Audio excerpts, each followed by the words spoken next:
Voilà, alors merci Florence pour ta réponse fort instructive. Donc on va passer à la deuxième question.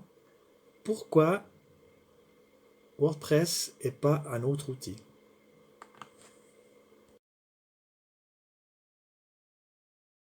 Alors c'est une question qu'on me pose souvent, et puis bon, moi maintenant je me la pose plus puisque j'ai décidé d'être spécialiste WordPress.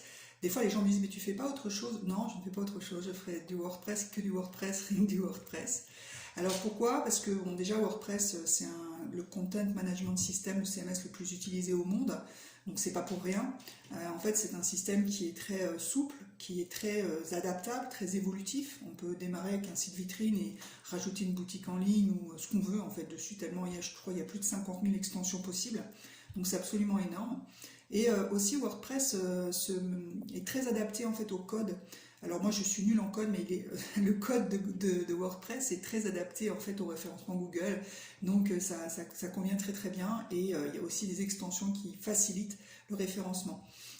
Aussi, une chose importante, c'est que, alors, comme je dis, moi je ne fais pas de code, donc je suis, enfin si, je suis bien placée pour le dire, c'est-à-dire que l'avantage aussi de WordPress par rapport à d'autres CMS comme Wix ou autres, c'est qu'en fait on a accès au code.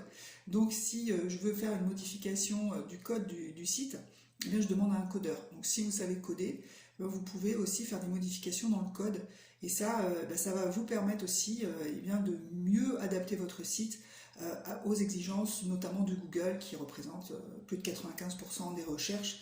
Donc c'est surtout avec Google qu'on va travailler.